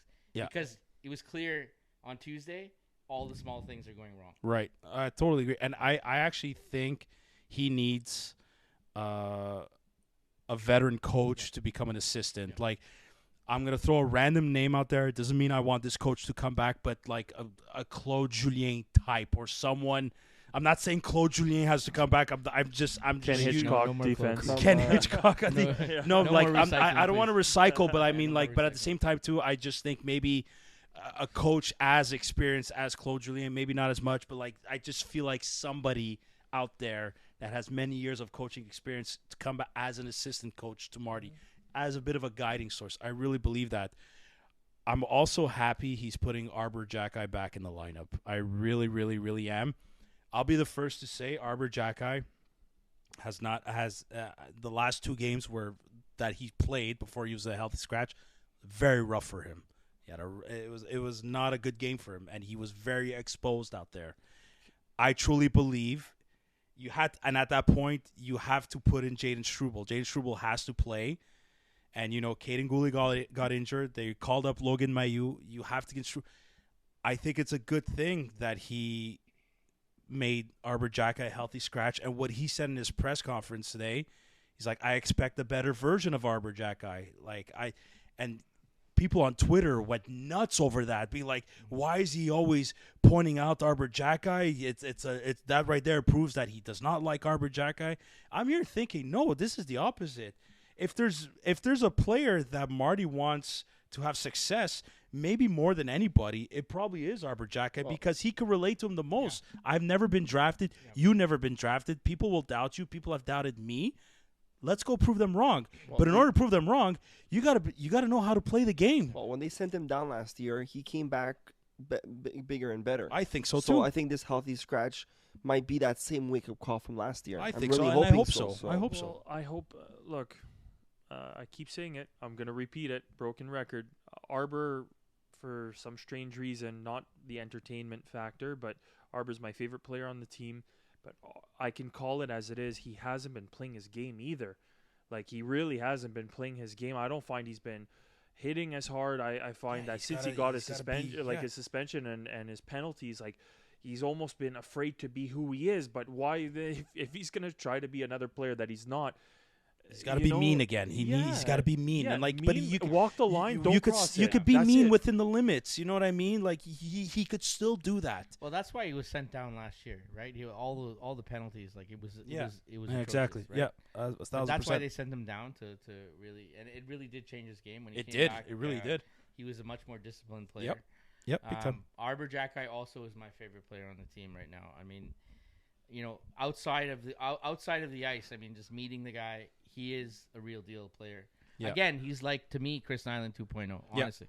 On defense. He is a Chris Nilan 2.0 on defense.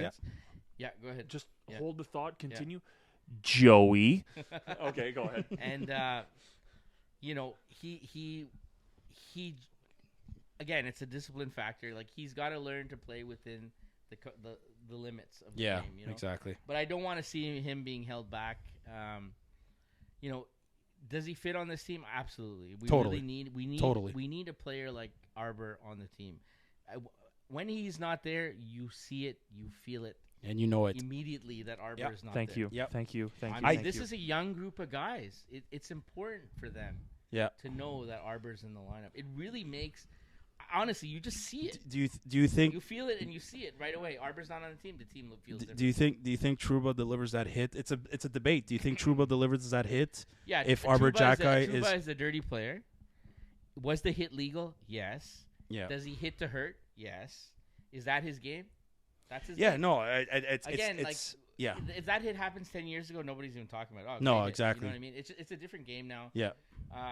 You know, Barron has to take some responsibility for his own sort If of you health if as you well. if you see the replay, Yeah. Barron looks down, he has his head down for like a split second, not even, and that's when it was but I too mean, you little, have too to late. look at- There's again, Trouba has a history of Oh, and you got to know who you're going up Yeah. against along the again, boards. Yeah, true. Yeah. Trouba, look, does he hit to hurt? Yes.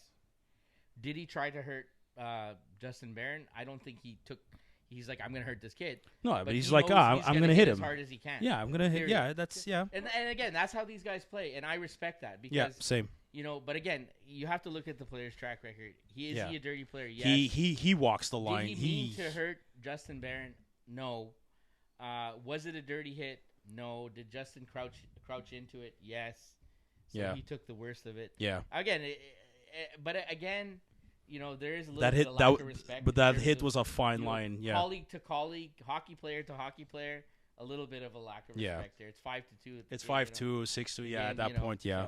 so- Exactly. So you hit Thanks, a heart, Sunil. you We're on hit- the same yeah. page for You that. hit a heartstring. You called Arber Xhekaj Yeah. your favorite player, as did I. Definitely. I've advanced about a foot on Yeah. the sofa Yeah. because I can't sit Yeah. back at this point in time. I have a question directly for Yeah. you. You see other teams, or I find, Yeah. you see other teams finishing their check, and they go out of their way to Yes. finish the checks. And the Montreal Canadiens, I find even for guys, and I hope to see more of it from Slavkovsky, Duck can actually lay the body pretty well. We have a lot of guys that can. Heineman, Pizzetta. Heineman has some. Struble. but- Struble could be mean. He's got to be mean too. Yes. Mayu should not be afraid to hit as well. And we've seen the Canadiens a few against the Bruins when they didn't take any shots for about 12, 13 minutes. Was that it? was brutal. What was going on? They were getting run over. Yeah. They Yeah. were playing tail between their legs, a little bit fearful, and then guess who it was? Let's go back to a player that you named before, Gallagher. Gallagher starts throwing the body. Then you have Evans The getting moment into that it. game got physical, we started scoring Exactly. Yeah. So, But again, the against second period. Pittsburgh too. It was against the Penguins. yeah. When they were down, they came back. They had the lead, and then they just stopped. See, So, that's- we are a small team. Like I thought like We're- when I was looking at the stats before the season We're the started, fourth heaviest that's team what in the I'm saying. league. So yeah. it's kind of a sleeper move that Ken and Gordon put together the fourth heaviest team in the league.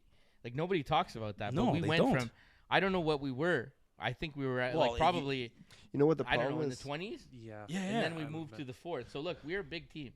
Yep. And they need to use they need to play that So- physical game. But is Marty the guy to teach him to play that physical game? Yes, I've been thinking don't know. exactly that. You know, I don't know. So I think Urgency. that's where Urgency. the issue is.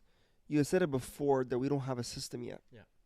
We also don't have an identity yet. Sure. And we've been saying this for 2 seasons Very now. good point. What is the identity Very of good this point. team? Yeah. When Marty came into the room, he said he doesn't want. He said in one of his press conferences when he first started, "I do not have an identity or a system yet. I'm making Yeah. these guys play." Yeah. Remember we said that joke, "Let the kids yeah, play." Yeah, yeah, You know? 1,000%. Great But now point. we're 2 years in.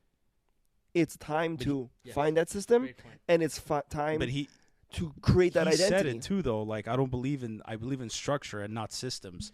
So is that something that he needs to change? To me, the only identity I feel like they had was that wolf pack mentality, and I don't think they've shown that yet, Not yet, for no. for the start of the season. When those games that they lost by 1 goal throughout the entire season last year, they had that wolf pack mentality behind it. That's why they I came feel back. like, and I feel like this is what's lacking again. But having said that, even if that is their identity, they still need more. They need Yes. more than that. I mean, this is how I picture this team, and don't kill me, but But I do Ready. have respect for the Boston Bruins. But the 2011 Boston Bruins, Yeah. okay, that identity, Jeff Gordon's that team. toughness, the talent mixed with that toughness. We have the talent, and you said it before, we're the fourth heaviest team. Start using both to your advantage. Let's start using that talent. You know, we're still young and we need time to grow the experience. But we could be the 2011 Boston Bruins. I feel like this team could be that team. But I love your point about now it's time to form an identity. I love that point. You know, and Absolutely. it's something I didn't think about, but you're absolutely right. And when I'm looking at other, like again, I bring up Patrick Waugh again. I can't help it. You know, that's who I am. I keep a close eye on Patrick in New York, and they're struggling now. They're like losing games. Yeah, them too. But they've now transformed to a very defensive team. Mm-hmm. So he has given them an identity, and he's working towards that. Yeah. He's making the team into a defensive juggernaut. Yeah. You know, he's turning that team into a 3-2-2-1 team. Yeah. That's what he's turned. He's decided that's where he's going, and he's working at it. And Yeah. that's what he's turning that team into.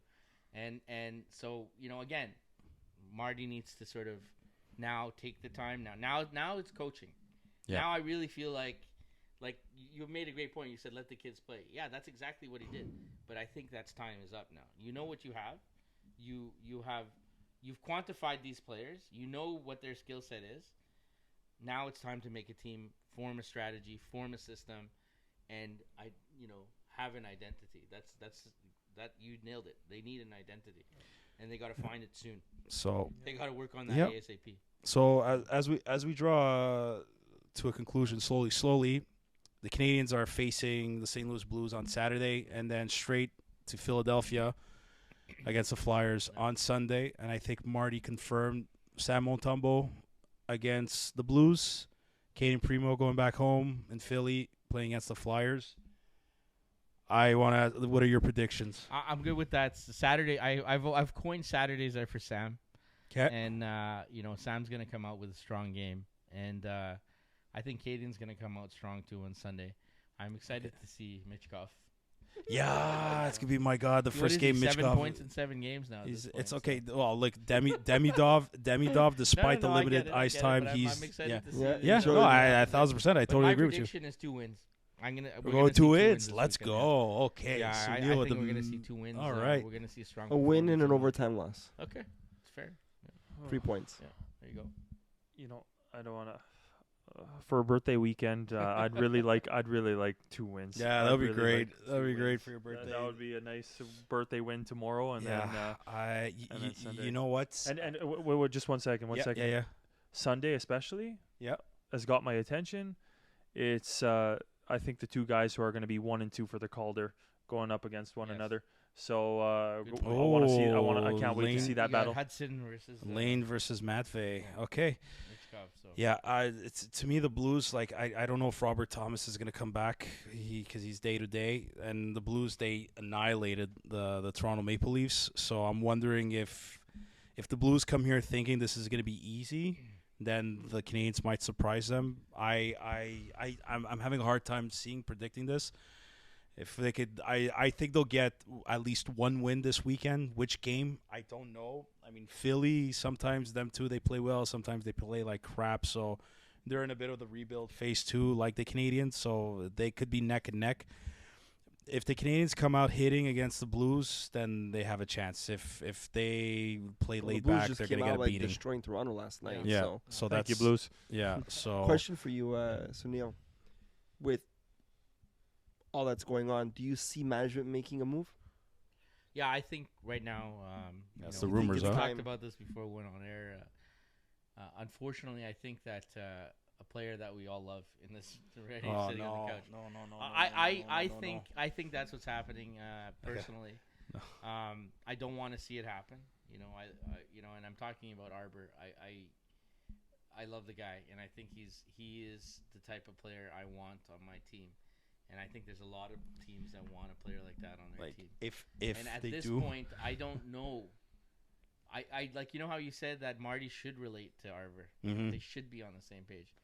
Honestly, my take is I'm not sure if they're on the same page. Okay. I really No, don't. that's- no, that's I don't fine. really. I really don't think Arber is Marty's guy. Okay, but if I just Arber don't leaves, see it. then your identity starts being more leaned on not being a physical team. Because the rumors are the Canadiens can use his shopping for a top 4 right-handed defenseman. Look, I mean, you need to give something away. Well, so, that's exactly that. So, but but Arber is in my mind, a very valuable asset. And any I team said would that want in the season preview. Yeah. If anybody's going to get traded, the only high-valued player in this team that we can get something big out of is Arber. Yeah. I don't Again, want this I to hate- happen. Again, we don't. Don't shoot I me, don't but- want it to happen either. I don't want. But it to happen. but if I you hope have to to God, you give, guys. I hope to God. if you you have guys to are give wrong. to get, You know, he's the guy. the reason why, because when we did the episode with his mom, Simona Xhekaj, like, Amazing and episode. she's such an amazing woman, and like we've kind of like we have a bit of a like she messages us from time to time. We message her, and I know she has her son Florian, who scored his first pro goal with the Laval Rocket tonight. I have to check the final score.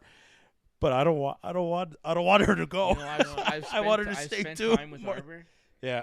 you know, and he's an amazing guy. And, Yeah. Also spent time with Florian as well, and these boys are just amazing. They hockey come from a players. great They're amazing family. Kids. They're amazing human beings. Yeah. They have good work ethic. Yeah, 1,000%. and, That's because the parents they I have could see it right away. Like, you know, that they don't take anything for granted. for granted. So, Absolutely. it would be sad to see. I don't want to see it happen. You know, maybe I'm just trying to put it out there so it doesn't happen. But I really feel like it's a distinct possibility. I hope of, not. I'm gonna have to put them on look on that one yeah. too. Sunil, I am going to literally have an episode where I'm screaming, borderline Screaming. crying. You're gonna cry, I've No, been dude. no, Done because that. he's just what the doctor ordered for the Canadians. 100%. It's been 10 plus years of this, and it's funny that you said that.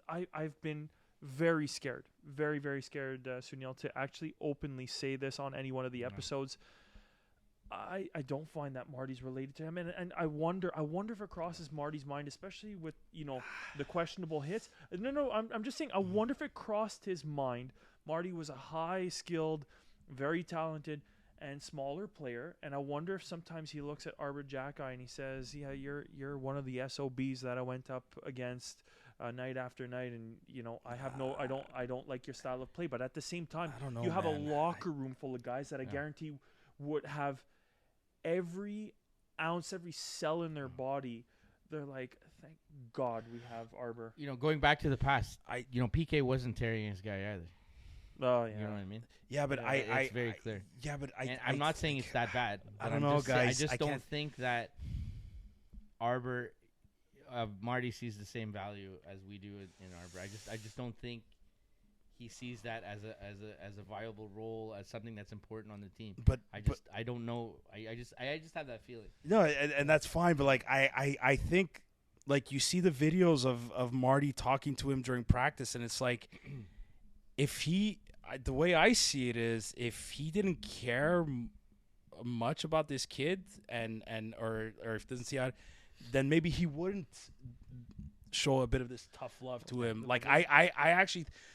Let's be honest here. When Marty won the cup in Tampa Bay, they had a tough guy like Andre Roy. Yes. Okay, like Marty knows. I truly believe deep down inside, Marty knows the importance of having guys like that, and I think Marty needs not just Marty. Marty and the team need Arber Xhekaj to be better in order for this team to get better, and I think that's why Marty emphasis on how Arber Xhekaj needs to be better. That's my take on this. Sam, I hope to God that's I'm always the- right, Chris. You got to say that. Oh my God! And you know I what? mean, if it happens, we'll know. If there's a season 2 rebuild, we'll know behind Yeah. the scenes of this whole boy, Arber yeah. talk. And we're If gonna it see happens. we're gonna But see again, Sunil he's in easily it. scratched, easily put down. Like, I mean, I'm just saying. I you get know, that like, part. He doesn't yeah. do that with the other guys. He doesn't. He gives them the leeway. Thank He you. gives them Although, Arber's on an extremely tight leash. in my amongst the forwards, And he it's doesn't have unfair. that many. Yeah. Amongst the forwards, though, like he doesn't have that many to opinion. healthy Well, scratch. He doesn't have that much to work Yeah, I with. guess There's it a doesn't have much surplus. to work. There's There's not a much surplus depth of there. defense, but But anyways, again, no, but I understand the where you guys tough come love from. is. I don't know. I think it speaks volumes, in my opinion. But I don't want to see it happen. I think Arber is exactly what this team needs. I agree. And again, going back to Anthony's point, I mean, when you're trying to build an identity, that's the type of guy you want on your team. I totally agree. And case in point with Justin Barron, because how many mistakes and how many errors has he made? And don't get me wrong, he had that beautiful wraparound goal. He's contributed offensively. He's playing a bit better though. He's not a pillar on the power play. He's not a pillar on the penalty kill. He's had questionable defensive moves or defensive plays. And why hasn't he been scratched? Well, because in his defense, he's been playing better when Xhekaj hasn't. Come on. No, I'm sorry. He has. There was that one period where actually both of them, they were hitting, and I think this was the game against the Penguins. They were both hitting. They were making defensive plays. So what season is this for Arber? This is season 3. He's still not a veteran. No, he's still young. And I feel like every time we talk about Arber, every time we're judging his game, we talk about him like he's this veteran. No, he's not. They're not. They're He's still not young, a veteran. man. He's not close to being it. But why are we treating him like that? I get it. I get it. He has that attitude. He has that sort of stature, but he isn't. He isn't a veteran. Yeah, You know what I mean? He's still young. He's still learning. He still needs that time, and I just want to see him fairly treated, like the other guys, and give him that same leeway. And call me crazy, but pairing him with David Savard is the worst thing that you can do for him. He should never be with a guy like David Savard. Unfortunately, Arber sometimes gets caught. He should be with a speedier defenseman who can make up for any defensive lapses. Personally, You mean Matheson, your favorite guy? Well, that's there are two lefties, but I'd love. Savard has to be with Hudson. That's it. Yes, I think It's very clear. I think we're going to see Mayu. I think we're going to see Mayu. I think we're going to see Mayu Xhekaj against the Blues. Well, tomorrow that's where I wanted to go with Saturday. this. I'm sorry, I'm good with foaming that. at the mouth. I'm good with that. They were amazing in I'm Laval good with together. it. I've seen a couple of games. Play but, together. I think they'll be great. Sunil, where can our listeners and followers find you? I'm active on Instagram, so find me on HabsCave. Just Google it, and something will come up. And I'm again. Thank you so much for having me on. This was an absolute blast. I'm honored to have you guys over here. It was our honor to be here. The Curfew Boys to do a Just- live. I think we could have, like, in-person We could have spoke for hours. I could have Yeah, stayed. It's absolutely. I don't want to take up too And, much of your time, man. no, But it's, we really appreciate this. It's great. I love this interaction, and Yeah, it was again, fantastic. Thank you for asking me about hockey. Yeah. I don't often get asked about my opinion about the team or the play. Yeah. So that's a lot of fun for me. Thank you very much. So awesome of you to have us. Really appreciate this. Look forward to seeing you guys grow and see thank where you. it goes. So happy that we're a part of your circle. That you're a part of our lives now within this Montreal Canadiens community. It's a beautiful Nation is thing. strong, man. It's amazing, and I love It's it. a beautiful thing to see everybody 1,000%. online. Yeah. Like, again, I really feel like I said it was talking about it before. I don't feel like there's competition amongst all of us. There's room for all of us. We all bring something different to the table. Absolutely. That's true. And we all want to collaborate with each other and work with each other. I think that's a beautiful thing. Yeah. I don't think any other fan base has quite the same sort of power. Well, if we got the we best. say we got our Bruce Wayne of the Montreal Canadiens, who has the instead of the space station for the Justice League. This is like this is definitely the oh my God, now I'm shooting a blank. I don't know. This is the place. Justice, no, Instead of the Batmobiles, the Batcave, Rwa-mobiles. it's Habs not the Cave. bat. Yeah, It's the HabsCave. It's the HabsCave. Follow it, Sunil on at HabsCave on Instagram. To our listeners and our viewers, thank you so much for tuning into this amazing episode of the Curfew Boys podcast in the HabsCave. Like and subscribe to our YouTube channel. It's absolutely free. Follow Sunil on Instagram.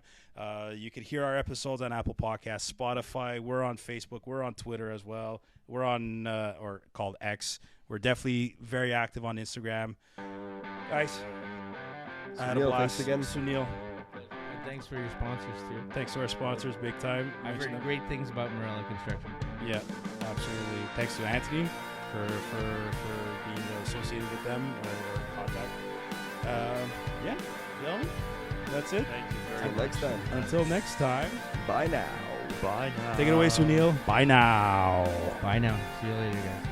Good night.